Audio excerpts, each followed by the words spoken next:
Duck ನಿಮ್ಗೆ ಬಂದಿರುವಂತಹದ್ದು 2 of sorts ಬಂದಿದೆ. ಕೆಲವೊಂದು ಇಂಡಿಸಿಷನ್ ಅಲ್ಲಿ ಇರುವಂತಹದ್ದು, ಯಾವುದೇ ರೀತಿಯ ಡಿಸಿಷನ್ ಅನ್ನ ಮಾಡಕ್ ಆಗ್ದಿರಾ ಅಥವಾ ಕೆಲವೊಂದು ಡಿಸಿಷನ್ ನ ಮಾಡ್ದಿರಾ ನೀವು ಸುಮ್ಮನೆ ಇರುವಂತಹದ್ದು ರೆಪ್ರೆಸೆಂಟ್ ಆಗ್ತಾ ಇದೆ ಬಾಟಮ್ ಆಫ್ ದ ಡಕ್ ಅಲ್ಲಿ. ನಿಮ್ಮ ಲವ್ ಲೈಫ್ ನ ವಿಚಾರದಲ್ಲಿ ರೀಸೆಂಟ್ ಪಾಸ್ಟ್ ನಲ್ಲಿ ಕೆಲವೊಂದು ರೀತಿಯ ಎಂಡಿಂಗ್ ಗಳಾಗಿರುವಂತಹದ್ದು, ಲವ್ ಲೈಫ್ ನ ವಿಚಾರದಲ್ಲಿ ಕೆಲವೊಂದು ರೀತಿಯ ಡಿಸ್ಟರ್ಬೆನ್ಸ್ ಗಳಾಗಿರುವಂತಹದ್ದು, ಅವ್ಯವಸ್ಥೆಗಳಾಗಿರುವಂತಹದ್ದು, ಸಮಾಧಾನ ಇಲ್ಲದೆ ಇರುವಂತಹದ್ದು ರೆಪ್ರೆಸೆಂಟ್ ಆಗ್ತಾ ಇದೆ. ಯಾಕೆ ಅಂದ್ರೆ ಲವ್ ಲೈಫ್ ನ ವಿಚಾರದಲ್ಲಿ ಯಾವುದೇ ರೀತಿಯ ಪಾಸಿಟಿವ್ ಬದಲಾವಣೆಗಳಾಗುತ್ತಾ ಅನ್ನುವಂತಹದ್ದು ನೀವು ಪಾಸ್ಟ್ ನಲ್ಲಿ ನೀವು ನಿಮ್ಮ ಲವ್ ಲೈಫ್ ನಲ್ಲಿ ನೀವು ಆಲೋಚನೆಯನ್ನ ಮಾಡಿದ್ದೀರಿ, ಕೆಲವೊಂದು ಬದಲಾವಣೆಗಳಾಗುವಂತ ಸಾಧ್ಯತೆಗಳಿದೆಯಾ ಅಂತ. ಆದ್ರೆ ಎಂಡಿಂಗ್ ಗಳಾಗಿರುವಂತಹದ್ದು ಯಾವುದೇ ರೀತಿಯ ಸರಿ ಹೋಗಿಲ್ದೇ ಇರುವಂತಹದ್ದು ರೆಪ್ರೆಸೆಂಟ್ ಆಗ್ತಾ ಇದೆ. ತುಂಬಾ ಆಲೋಚನೆಯನ್ನ ಮಾಡಿರುವಂತಹದ್ದು ನಿಮ್ಮ ಲವ್ ಲೈಫಿನ ವಿಚಾರವಾಗಿ ನಿದ್ರಾಹೀನತೆಗಳಾಗಿದೆ. ಕೆಲವೊಂದು ರೀತಿಯ ಸ್ಟ್ರೆಸ್ಸಿಗೆ ಒಳಗಾಗಿರುವಂತಹದ್ದು ನಿಮ್ಮ ರೀಸೆಂಟ್ ಪಾಸ್ಟಿನಲ್ಲಿ ನಡೆದಿರುವಂತಹದ್ದು. ಲವ್ ಲೈಫಿನ ವಿಚಾರವಾಗಿ ಯಾವುದೇ ರೀತಿಯ ಅಂತ ಸಮಾಧಾನದ ಏನು ನಿಮ್ಗೆ ನಡೆದಿಲ್ಲ. ಆ ಕಾರಣಕ್ಕೆ ನಿಮಗೆ ಕೆಲವೊಂದು ವಿಚಾರಗಳನ್ನ ಡಿಸಿಷನ್ ತಗೊಳ್ಳುವಂತಹದ್ದು, ಡಿಸೈಡ್ ಅನ್ನ ಮಾಡುವಂತಹದ್ದು ನಿಮ್ಗೆ ಕಷ್ಟ ಆಗ್ತಾ ಇರೋದು.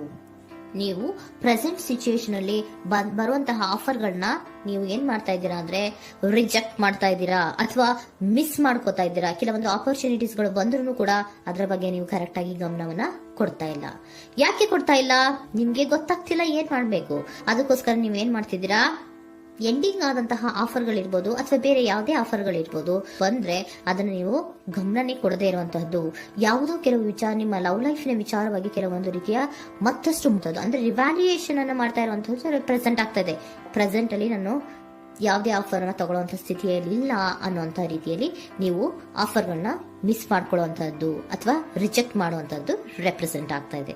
ನೆಕ್ಸ್ಟ್ ಕಾರ್ಡ್ ಬಂದಿರುವಂತಹದ್ದೇನು, ಪ್ರೆಸೆಂಟ್ ನಲ್ಲಿ ಪೇಜ್ ಆಫ್ ಸೋರ್ಟ್ಸ್ ಬಂದಿದೆ. ಯಾವುದೋ ಒಂದು ನಿಮ್ಮ ಲವ್ ಲೈಫಿನ ವಿಚಾರವಾಗಿ ಬಹಳಷ್ಟು ಕ್ಯೂರಿಯಾಸಿಟಿಯಿಂದ ಏನೋ ವಿಚಾರವನ್ನ ತಿಳ್ಕೊತಾ ಇದ್ದೀರಾ, ಬಹಳಷ್ಟು ಕ್ಯೂರಿಯಾಸಿಟಿಯಿಂದ ತಿಳ್ಕೊತಾ ಇದ್ದೀರಾ ಏನಾಗ್ತಾ ಇದೆ, ಹೇಗಾಗ್ತಾ ಇದೆ ಅಂತ. ತುಂಬಾನೇ ನೀವು ಕೆಲವೊಬ್ರು ಲವ್ ಲೈಫಿನ ವಿಚಾರದಲ್ಲಿ ತುಂಬಾನೇ ಮಾತು ಕೂಡ ಆಡ್ತಾ ಇರುವಂತಹದ್ದು ರೆಪ್ರೆಸೆಂಟ್ ಆಗ್ತಾ ಇದೆ. ಏನಾಗ್ತಾ ಇದೆ, ಹೇಗಾಗ್ತಾ ಇದೆ, ಈ ಗಲಿಬಿಲಿಗಳು, ಡಿಸ್ಟ್ರಾಕ್ಷನ್ಸ್ಗಳು ಅಥವಾ ಡಿಸಿಷನ್ಸ್ ನ ಮಾಡಕ್ಕಾಗದೆ ಏನಕ್ಕೆ ಒದ್ದಾಡ್ತಿದೀವಿ ಅನ್ನೋದ್ರ ಬಗ್ಗೆ ಕೂಡ ನೀವು ಕೆಲವೊಂದು ರೀತಿಯ ಮಾತಾಡ್ತಾ ಇರುವಂತಹದ್ದು ರೆಪ್ರೆಸೆಂಟ್ ಆಗ್ತಾ ಇದೆ. ಯಾವಾಗ ಕೆಲವೊಂದು ವಿಚಾರಗಳಲ್ಲಿ ನೀವು ಮಾತಾಡಿ ಕ್ಲಿಯರ್ ಅನ್ನ ಮಾಡ್ಕೊಂತೀರೋ ಆಗ ನೀವು ಕೆಲವೊಂದು ರೀತಿಯ ಆಕ್ಷನ್ಸ್ ಗಳನ್ನ ತಗೋಬೇಕು ಅನ್ನೋಂಥ ನಿರ್ಧಾರವನ್ನ ಮಾಡಿರುವಂತದ್ದು. ಆಫರ್ಗಳು ಬಂದ್ರೂ ಕೂಡ ರೆಫ್ಯೂಸ್ ಮಾಡ್ತೀರಾ. ಆದ್ರೆ ಏನೀಗ ಹಿಂದೆ ಪಾಸ್ಟ್ ನಲ್ಲಿ ನಡೆದಿತ್ತೋ ಅದು ಯಾಕಾಯ್ತು, ಏನಕ್ಕಂಗಾಯ್ತು ಅನ್ನೋದ್ರ ಬಗ್ಗೆ ಕೂಡ ನೀವು ಮಾತಾಡುವಂತ ಸಾಧ್ಯತೆಗಳು ರೆಪ್ರೆಸೆಂಟ್ ಆಗ್ತಾ ಇದೆ ಅಟ್ ಪ್ರೆಸೆಂಟಿನಲ್ಲಿ. ಆಮೇಲೆ ನೀವು ಮಾತಾಡಿದ ಮೇಲೆ ಕೆಲವೊಂದು ರೀತಿಯ ನಿರ್ಧಾರಗಳನ್ನ ಮಾಡುವಂತಹದ್ದು. ನೈಟ್ ಆಫ್ ವ್ಯಾಂಡ್ಸ್ ಬಂದಿದೆ. ಸೊ ಆವಾಗ ನೀವು ನಿಮ್ಮ ಕೆಲವೊಂದು ವಿಚಾರಗಳಲ್ಲಿ ಕ್ಲಾರಿಟಿಗೆ ಬಂದ ಮೇಲೆ ನಿಮ್ಮ ಲವ್ ಲೈಫಿನ ವಿಚಾರದಲ್ಲಿ ಕೆಲವೊಂದು ಆಕ್ಷನ್ ಗಳನ್ನ ತಗೊಳ್ಳುವಂತಹದ್ದು ರೆಪ್ರೆಸೆಂಟ್ ಆಗ್ತಾ ಇದೆ. ಹಾಗೆ ಏನ್ ಆಕ್ಷನ್ಸ್ ಗಳನ್ನ ತಗೋತೀರಾ, ಈಗ ಕೆಲವೊಂದು ರೀತಿಯ ಆಫರ್ಗಳನ್ನ ನೀವು ಬಂದಂತಹ ಆಫರ್ಗಳನ್ನ ನೀವು ಏನ್ ಮಾಡಿದೀರಾ, ರೆಫ್ಯೂಸ್ ಅನ್ನ ಅಟ್ ಪ್ರೆಸೆಂಟ್ ಅಲ್ಲಿ ಮಾಡಿದ್ದೀರಾ. ಈಗಲೂ ಕೂಡ ನೀವು ಬಂದಂತಹ ಆಫರ್ ಅನ್ನ ನೀವೇನ್ ಮಾಡ್ತೀರಾ, ರೆಫ್ಯೂಸ್ ಅನ್ನ ಮಾಡ್ತೀರಾ ಅಥವಾ ರಿಜೆಕ್ಟ್ ಅನ್ನ ಮಾಡ್ತೀರಾ. ಯಾಕೆ? ಸೆಕೆಂಡ್ ಕಾರ್ಡ್ ನಿಮ್ಗೆ ಇಮಿಡಿಯೇಟ್ ಫ್ಯೂಚರ್ ನಲ್ಲಿ ಸೆಕೆಂಡ್ ಕಾರ್ಡ್ ಬಂದಿರೋದು ಯಾವುದು, ಹಾರ್ಮೆಟ್ ಕಾರ್ಡ್ ಬಂದಿದೆ. ಸೊ ಲೋನ್ಲಿನೆಸ್ ಅನ್ನ ರೆಪ್ರೆಸೆಂಟ್ ಮಾಡುತ್ತೆ. ಯಾಕೆ ಲೋನ್ಲಿನೆಸ್ ಅನ್ನ ರೆಪ್ರೆಸೆಂಟ್ ಮಾಡುತ್ತೆ? ಬೇಡಪ್ಪ, ಈ ಜಗ್ಲಿಂಗ್ಗಳೇ ಬೇಡ. ತುಂಬಾ ಜಗ್ಲಿಂಗ್ ಇದೆ ನಿಮ್ಮ ಲವ್ ಲೈಫಿನ ವಿಚಾರದಲ್ಲಿ. ಕೆಲವೊಬ್ಬರಿಗೆ ತುಂಬಾ ಜಗ್ಲಿಂಗ್ ಇದೆ. ಯಾವಾಗ್ಲೂ ಬ್ಯಾಲೆನ್ಸ್ ಅನ್ನ ಮಾಡ್ತಾ ಇರ್ಬೇಕು. ಈ ಕಡೆಗೆ ಹೇಳಿದ್ರೆ ಆ ಕಡೆಗೆ ಹೋಗುತ್ತೆ, ಆ ಕಡೆಗೆ ಹೇಳಿದ್ರೆ ಈ ಕಡೆಗೆ ಬರುತ್ತೆ. ಯಾವ ಕಡೆ ಅಂತ ಮಾಡೋದು ಅನ್ನುವಂತಹ ಆಲೋಚನೆಯನ್ನ ಮಾಡ್ತಾ ಇರುವಂತದ್ದು. ಸದ್ಯಕ್ಕೆ ಯಾವುದೇ ಆಫರ್ ಬೇಡ, ಸ್ವಲ್ಪ ಒಂಟಿಯಾಗಿರೋಣ ಅಂತ ನೀವು ಆಲೋಚನೆಯನ್ನ ಮಾಡ್ತಾ ಇರುವಂತದ್ದು ರೆಪ್ರೆಸೆಂಟ್ ಆಗ್ತಾ ಇದೆ. ಮತ್ತೆ ಕೆಲವೊಬ್ಬರಿಗೆ ಕೆಲವೊಂದು ರೀತಿಯ ಕ್ಯೂರಿಯಾಸಿಟಿಯಿಂದ ಏನಾಗ್ತಾ ಇದೆ ಅಂತ ವಿಷಯಗಳನ್ನ ತಿಳ್ಕೊಂಡ್ಮೇಲೆ ಕೆಲವೊಂದು ಆಕ್ಷನ್ಸ್ ಗಳನ್ನ ತಗೊಳ್ಳುವಂತದ್ದು ಕೂಡ ರೆಪ್ರೆಸೆಂಟ್ ಆಗ್ತಾ ಇದೆ. ಯಾವುದೇ ರೀತಿಯ ಭಯ ಇಲ್ಲದೆ ವಿಷಯಗಳನ್ನ ತಿಳ್ಕೊಂಡು ನೀವು ಆಫರ್ಗಳನ್ನ ಅಟ್ ಪ್ರೆಸೆಂಟ್ ಅಲ್ಲಿ ರೆಫ್ಯೂಸ್ ಮಾಡೋ ಸಾಧ್ಯತೆಗಳು ಕೂಡ ಕೆಲವೊಬ್ಬರಿಗೆ ರೆಪ್ರೆಸೆಂಟ್ ಆಗ್ತದೆ. ಯಾಕೆ ಆಫರ್ಗಳನ್ನ ರೆಫ್ಯೂಸ್ ಮಾಡ್ತೀರಾ? ನಿಮ್ಮ ಲವ್ ಲೈಫಿನ ವಿಚಾರದಲ್ಲಿ ಬರೀ ಜಗ್ಲಿಂಗ್, ತುಂಬಾ ಬ್ಯಾಲೆನ್ಸ್ ಅನ್ನ ಮಾಡ್ಬೇಕು.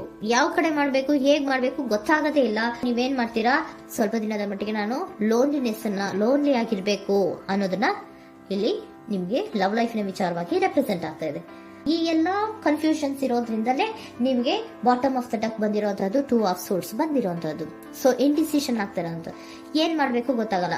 ಅದಕ್ಕೇನೆ ನೀವು ಇಲ್ಲಿ ಕುತ್ಕೊಂಡ್ಬಿಟ್ಟಿದ್ದೀರಾ, ನನ್ನ ಲವ್ ಲೈಫ್ ನ ವಿಚಾರವಾಗಿ ಯಾವ ನಿರ್ಧಾರವನ್ನ ಮಾಡ್ಬೇಕು ಅನ್ನುವಂತಹ ಆಲೋಚನೆಯನ್ನ ಮಾಡ್ತಾ ಇರುವಂತದ್ದು, ಹಾಗೇನೆ ಮಾಡುವಂತಹದ್ದು ನಿಮ್ಗೆ ರೆಪ್ರೆಸೆಂಟ್ ಆಗ್ತಾ ಇರೋದು. ಕೆಲವೊಬ್ರು ರೆಫ್ಯೂಸ್ ಅನ್ನ ಮಾಡಿ ಮುಂದೆ ಹೋಗುವಂತ ಸಾಧ್ಯತೆಗಳು ಇರುವಂತಹದ್ದು. ಮತ್ತೆ ಕೆಲವೊಬ್ರು ಆಫರ್ಗಳನ್ನ ಬರುವಂತದನ್ನ ಬ್ಯಾಲೆನ್ಸ್ ಅನ್ನ ಮಾಡಬೇಕು, ಜಗ್ಲಿಂಗ್ ಅನ್ನ ಮಾಡಬೇಕು, ಸದ್ಯದ ಮಟ್ಟಿಗೆ ಒಂಟಿಯಾಗಿ ಇರೋ ಬರೋಣ ಅಂತ ಆಲೋಚನೆಯನ್ನ ಮಾಡ್ತಾ ಇರುವಂತದ್ದು ರೆಪ್ರೆಸೆಂಟ್ ಆಗ್ತಾ ಇದೆ. ನಿಮಗೆ ಏಂಜಲ್ ಗೈಡೆನ್ಸ್ ಏನ್ ಕೊಡ್ತಾ ಇದ್ದಾರೆ? Don't stop. ಇಲ್ಲಿ ಡೋಂಟ್ ಸ್ಟಾಪ್ ನ ಅರ್ಥ ಏನಪ್ಪಾ ಅಂದ್ರೆ, ಯಾವ ಕೆಲವು ವಿಚಾರಗಳ ಬಗ್ಗೆ ಕ್ಲಾರಿಟಿ ಬೇಕು ನಿಮ್ಗೆ, ಯಾವ ವಿಚಾರಗಳಲ್ಲಿ ನೀವು ಕನ್ಫ್ಯೂಷನ್ಸ್ ಅಲ್ಲಿ ಒದ್ದಾಡ್ತಾ ಇದ್ದೀರಾ, ಏನ್ ಕ್ಲಾರಿಟಿ ಬೇಕೋ ಅದನ್ನ ಧೈರ್ಯವಾಗಿ ಮುಂದೆ ಬಂದು ಅದನ್ನ ಕ್ಲಾರಿಟಿಯನ್ನ ತಗೊಂಡು ಮುಂದೆ ಹೋಗು, ಅಲ್ಲೇ ನಿಂತ್ಕೋಬೇಡ ಅನ್ನುವಂಥದ್ದನ್ನ ನಿಮ್ಗೆ ಹೇಳ್ತಾ ಇದ್ದಾರೆ. ಯಾವ ವಿಚಾರವನ್ನ ನೀವು ಲವ್ ಲೈಫ್ ನ ವಿಚಾರದಲ್ಲಿ ಏನ್ ಈ ಜಗ್ಲಿಂಗ್ಗಳು ಅಥವಾ ಈ ಬ್ಯಾಲೆನ್ಸ್ ಗಳನ್ನ ಮಾಡ್ಕೊಂಡು ಅಥವಾ ಎಳ್ದಾಟಗಳನ್ನ ಮಾಡ್ಕೊಂಡಿದ್ದೀರೋ ಅಲ್ಲಿಗೆ ಕ್ಲಾರಿಟಿನ ತಗೊಳ್ಳಿ, ಧೈರ್ಯವಾಗಿ ಕ್ಲಾರಿಟಿನ ತಗೊಂಡು ನೀವು ಮುಂದೆ ಆಕ್ಷನ್ಸ್ ಅನ್ನು ತಗೊಳ್ಳುವಂತದ್ದು ರೆಪ್ರೆಸೆಂಟ್ ಆಗ್ತಾ ಇದೆ.